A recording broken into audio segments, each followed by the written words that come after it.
រៀបសួរដល់ពុកបងប្អូនក្នុងបណ្ដាញ YouTube ទាំងអស់គ្នាថ្ងៃនេះគឺខ្ញុំ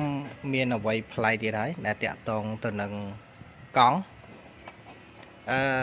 អត់ថ្ងៃនេះអត់មានច្រើនទេគឺគ្រាន់តែនិយាយអំពីតាក់ទងនឹង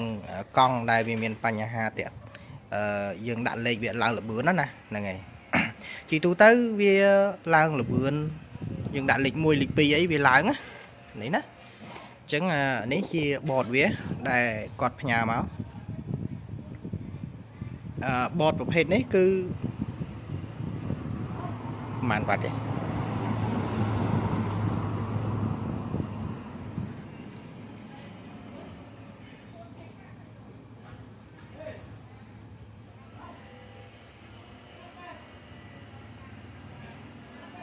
លុបហើយអញ្ចឹងយើងមើលរូបរាងវាទៅ ដែលបងប្អូនណាដែលមានបញ្ហាធ្លាក់លបឿនណាបាទជីយើងដូរលេខដាក់លេខ1ក៏ប៉ុណ្ណឹងលេខ2ក៏នៅតែប៉ុណ្ណឹងដែរអញ្ចឹងបើយើងព្យាយាមជួសជុលគឺវាពិបាកក្នុងការជួសជុលដោយសារពួកវាអត់មានអ៊ីសេទេអត់មានអ៊ីសេត្រូវការដូរអញ្ចឹងណាអញ្ចឹងវាមិនមានអីដូរច្រើនទេគ្រាន់តែតាក់ទងទៅនឹងគ្រឿងគ្រឿងល្អិតៗត្រង់ស្ទ័រកង់ដងអីទូចវាអាចនឹងស្ទះអីឆ្លងអីមួយហើយណាតែធ្លាប់ជួសជុលពីមុនមកប៉ុន្តែយើងព្យាយាមវាស់វាប្រើពេលវាយូរដើម្បីរកកំហូចវានឹងអញ្ចឹងវាខ្សោយវាអាចតាក់ទងនឹងខ្សោយកង់ដងឬឆ្លងគ្រឿងល្អិតទូចហ្នឹងហើយនឹងតាក់ទងនឹងហ្វែតត្រង់ស្ទ័រហ្នឹងហើយហៅហ្វែតក៏បានត្រង់ស្ទ័រក៏បានអញ្ចឹងវាអត់មានកម្លាំងនេះម៉ូទ័ររបស់វានៅល្អទេនិយាយចំកង់នេះជិះបានធម្មតាតែគ្រាន់ថាវាអត់ខ្លាំងណាវាលបឿនវាអត់ខ្លាំងអញ្ចឹងចាំមើលខ្ញុំទៅចាប់បញ្ចូលមើលហើយ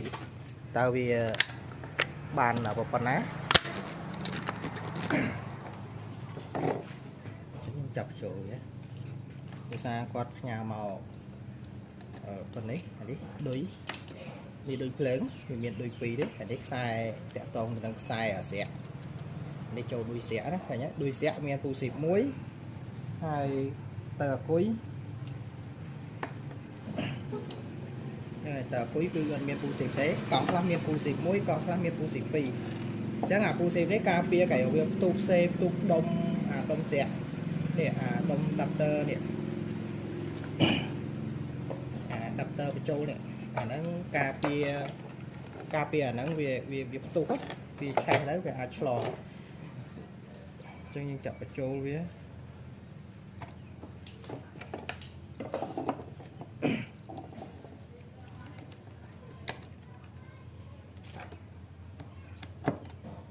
មើលវាឡើងលឿនប៉ុណ្ណាគាត់ប្រាប់ថាវាដាក់លេខ1ក៏ប៉ុណ្ណឹងដាក់លេខ2ក៏ប៉ុណ្ណឹង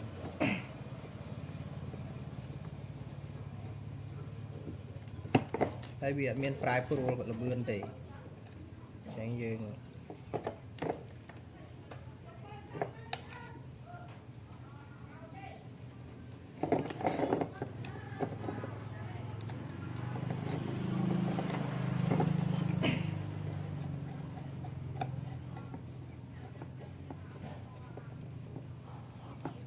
ឥឡូវវាស្រួលទេណាដែលយើង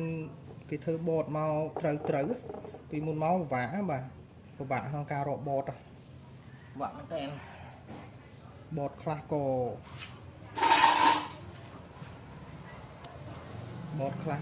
យកមកត្រូវការកែប្រព័ន្ធខ្សែភ្លើងតែឥឡូវអត់ពិបាកទេបងប្អូនមើលវីដេអូខ្ញុំទៅនឹងសិក្សាស្វែងយល់វាបានច្រើនទៅគឺវាយើងអាចធ្វើបានហើយនេះយើងចាប់តាមពណ៌វាវិញទៅតែគាត់ថាបតឲ្យររូបរាងដូចគ្នាហ្មងគឺកម្របានដូច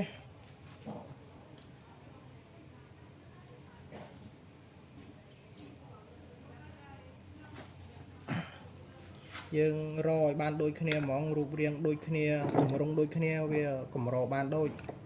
រងាយបានទេអញ្ចឹង យើងអាចយកមកដាក់កាយបានបើសិនជាវាអត់វិលយើងអាចត្រឡប់ខ្សែត្រឡប់អីចឹងទៅណាហ្នឹងហើយអូខេនេះខ្សែ motor អានេះខ្សែភ្លើងដែលចេញពីអាគុយនេះយើងអានេះខ្សែ sensor នេះស្នាប់ខ្សែ sensor កង់នេះបើសិនជាវីដេអូមុនខ្ញុំធ្លាប់ធ្វើដែរតែមានបញ្ហា sensor ក៏អត់ដំណើរការដែរណាបាទអញ្ចឹងបងប្អូនពេលដូរ sensor ដោះអីមើល motor អីការពារកញ្ញរវាទូផ្សេងអីខូច IC sensor នេះមិនមែន IC sensor នៅក្នុង motor ទេណា IC ក្នុង sensor ក្នុង motor ហ្នឹងបើសិនជាវាខូចក៏វាប៉ះខ្សែប៉ះអីក៏មានបញ្ហានេះដែរអញ្ចឹងដូរ sensor ហើយនៅតែមិនដំណើរការនៅងឿនកធាអាចមកពីបញ្ហា sensor ក្នុង motor នេះក្នុងបទបញ្ជានេះអញ្ចឹងអានេះស្នាប់វា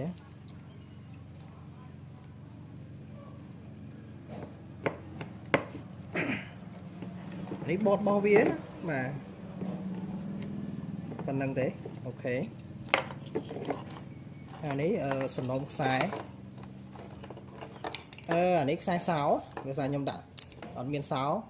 ខ្ញុំសោមានប៉ុន្តែខ្ញុំអត់យកមកដាក់ខ្ញុំដាក់អញ្ចឹងមកដែរចាក់អញ្ចឹងដើម្បីជាប់គ្នា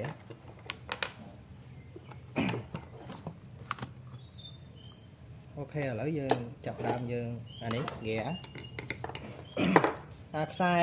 ហ្គាពួកសេរីថាឌីគឺវាមានស្នាប់អញ្ចឹងណាអានេះពួកសេរីថាឌីមានស្នាប់តែមួយទេតែខុសពីពួកហ្គាមួយទៀតគឺមានតែមួយទេ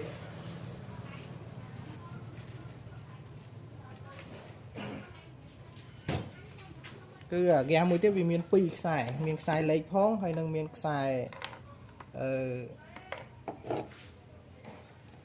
ហ្គាផងអញ្ចឹងវាពីអានេះមានតែមួយទេអូខេអញ្ចឹងយើងដោតអ្វីដែលបងប្អូនចង់សង្កេតមើលគឺវានៅត្រង់នេះវាមានលេខ1និងលេខ2យើងដូរមកដាក់លេខ1គឺវាមកលេខ1លេខ2វាគឺវាមកលេខ2នេះគឺអាលេខនេះណាលេខ1ហើយចាំមើលលបឿនវាលេខ1វាកងមកវាឡើងប៉ុណ្ណាហើយលេខ2វាឡើងកងមកប៉ុណ្ណាអញ្ចឹងអានេះ motor នេះ motor តើគឺដំណើរការធម្មតាទេវាអត់មានអីទេកង់ហ្នឹងវាបញ្ហាតែលបឿនទេអញ្ចឹងយើងមើលអានេះបនវាយើងមើលយើងចាំងភ្លើងអូខេប៉ុណ្នេះអញ្ចឹងយើងមូវាអូខេលបឿនវាឡើង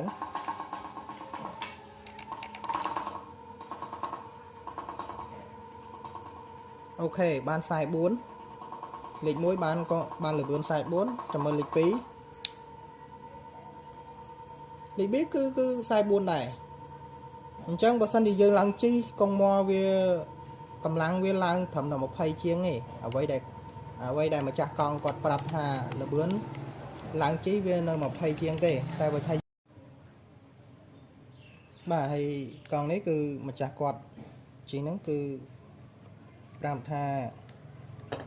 វាជិះបានតែកង់មកបានតែ26 25 26 27អ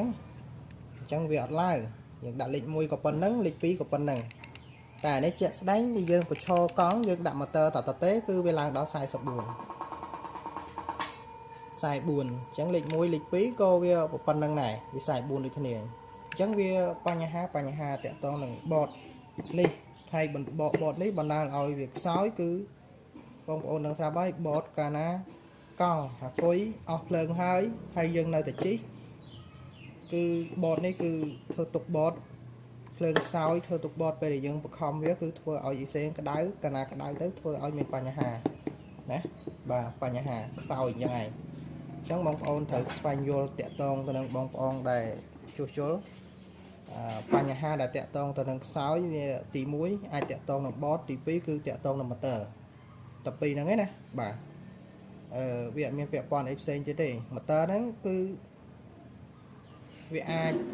តាក់ទងទៅនឹងដាច់មានទឹកចូលមានអីបែកមេដែកបែកអីចឹងណាបាទអញ្ចឹងវាធ្វើឲ្យខ្សោយប៉ុន្តែ motor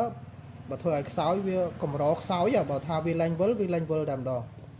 វាពាក់ព័ន្ធជាមួយនឹងគ្នានឹងដែរអ ចឹងសិក្សាស្វែងយល់យើងកម្របាញ់ចែកឲ្យដាច់ថាមួយណាខូចមកទៅមួយណាខូចបត់លុះត្រាតែយើងមានដុំធ្វើតេស្តហ្នឹងគឺវាច្បាស់ជាងយើងដែលយើងវិភាគថាយើងបត់ពិសោធន៍យើងការធ្វើយើងច្រើនហ្នឹងគឺគ្រាន់តែយើងដឹងចេញមកគឺយើងដឹងហ្មងតែអាចមកពីបញ្ហាអញ្ចឹងណាហ្នឹងហើយ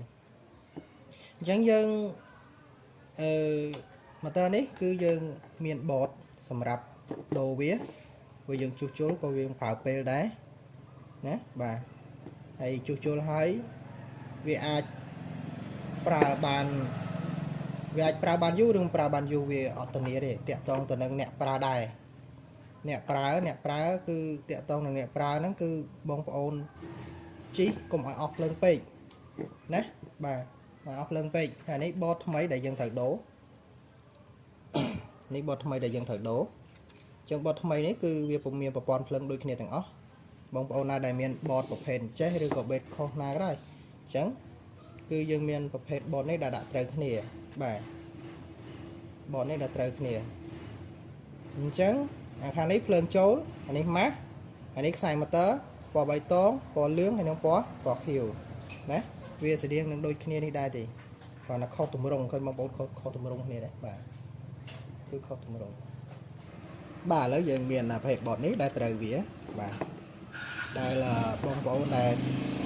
មានបតប្រភេទនេះគឺយើងបាទគឺមានបតនេះគឺអាចដាក់ត្រូវគ្នាណាបាទខ្ញុំមើលឲ្យទៅនេះអាចត្រូវកាយអាចតាក់ទងខ្ញុំបានបតនេះអញ្ចឹងបងប្អូនដែលមានអាការៈដែលស្តៀងដែលខ្ញុំបង្ហាញបងប្អូនអាចតាក់ទងមកខ្ញុំបានឬក៏បងប្អូនអាចតាក់ទងទៅកន្លែងណាក៏បានដែរដែលមានលក់ប្រភេទនេះដែលចិត្តផ្ទះបងប្អូនយើងណាបាទអញ្ចឹងខ្ញុំទៅធ្វើការផ្លាស់ប្ដូរ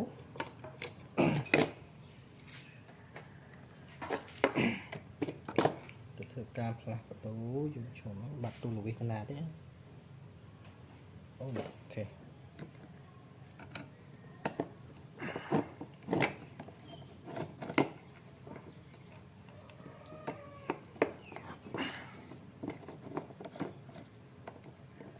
ហើយបងប្អូនត្រូវការបាទ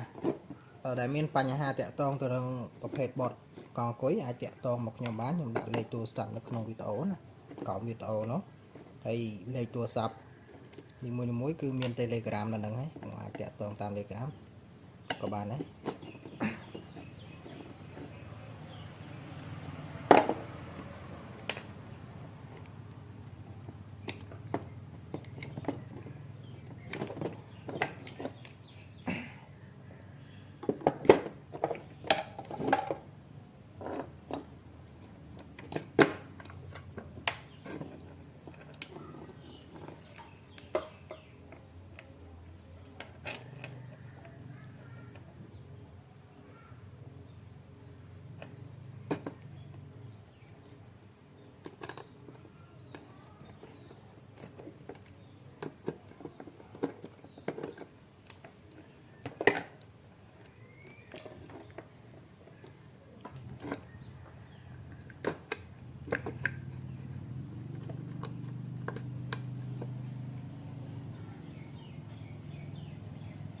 បាទស្នាប់នេះស្នាប់សរ៉ែនបាទនេះ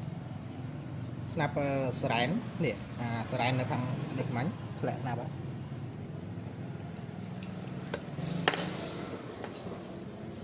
សរ៉ែនខាងមុខតេតនេះ display តាក់តង display ហ្នឹងបាទនេះស្នាប់នេះតាក់តងនឹង display ទេហ្នឹងវាពាក់ព័ន្ធគ្នា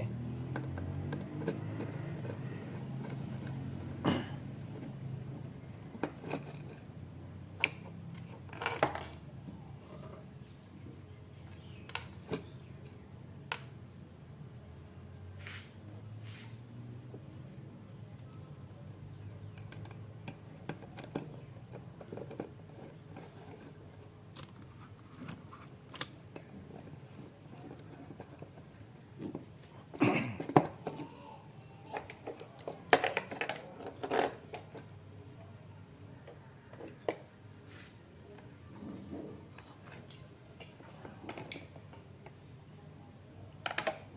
ខ្សែ sensor ណានេះ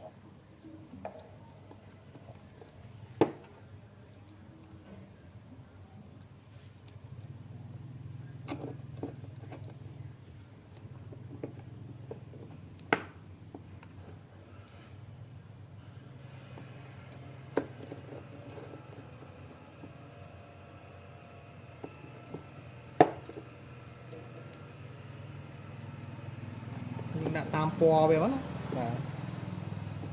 បាទខៀវដាក់ពណ៌ខៀវមកពណ៌លឿងដាក់ពណ៌លឿងមកអូខេឥឡូវហើយហ៎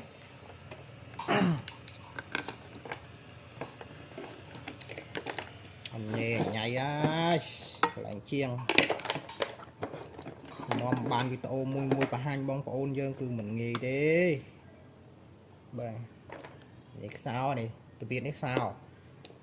អូខេនេ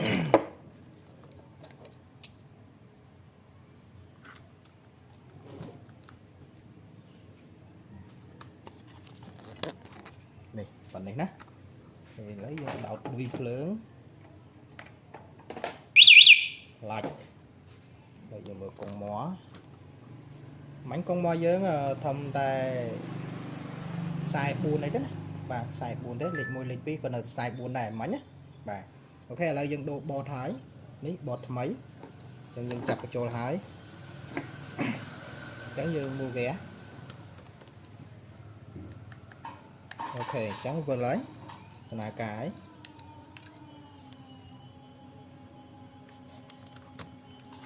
នេះតើវាវិលហើយណាបាទចូលអញញ៉ៃកវែងកវាមពេញហ្នឹងតម្រាំបានវីដេអូចែកលេខឲ្យបងប្អូនយើងបាទអញ្ចឹងយើងមើលអស់ខ្ញុំចាប់ដើមមើលនេះលេខ1ណាលេខ1បាន44ណា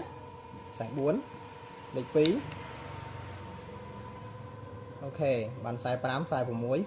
47 48អូខេអញ្ចឹងលេខ1យើងបន្ថយមកវិញអញ្ចឹងកម្លាំងវាថយមក44វិញឃើញទេបាទអញ្ចឹងគឺបញ្ហាបបបើយើងយកភ្លើងវាស់ក៏យើងអាចដឹងដែរនេះយកភ្លើងវាស់ហើយយើងយកអូម៉ែត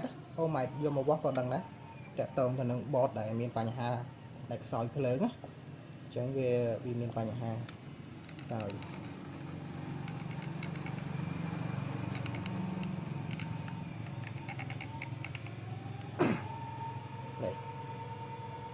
នេះលេខ1មាញ់លេខ1និងលេខ2គឺដូចគ្នាណាអាបតចាស់វានេះហ៎នេះអាបតចាស់វាក៏នេះដែរបាទបតចាស់វាក៏យ៉ាងណាបតចាស់វាក៏មានបញ្ហាអញ្ចឹងវីដេអូនេះតែប៉ុណ្្នឹងទេហើយបងប្អូនដែលធ្វើការចង់ជួសជុលបងប្អូនអាចតាក់ទងតាមលេខទូរស័ព្ទនៅក្នុងវីដេអូនោះបាទបានហើយមានបញ្ហាតែការបតមានណាបាទបតពួកសេរីស្នាប់ធំនិងស្នាប់ទូចហើយនឹងបតខ្សែក៏មានដែរបាទហើយនេះបតរបស់វាបតនេះគឺវាដំណើរការទាំងអស់តែគ្រាន់តែវាខ្សោយភ្លើងមកវាដាក់លេខងាប់លេខ1លេខ2វារិចវឿនវាថេយើងដាក់លេខ1ក៏ប៉ុណ្ណឹងលេខ2ក៏ប៉ុណ្ណឹងអានេះវាមានបញ្ហាតែប៉ុណ្ណឹងទេបាទហើយចាំមើលខ្ញុំបង្ហាញឲ្យខ្ញុំដោះវាស់វែងមើលវាតើវាមានបញ្ហាអីអាចជួសជុលបានឬក៏អត់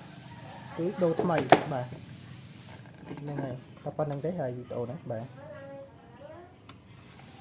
មកបានវីដេអូបាទមួយមិនងាយទេ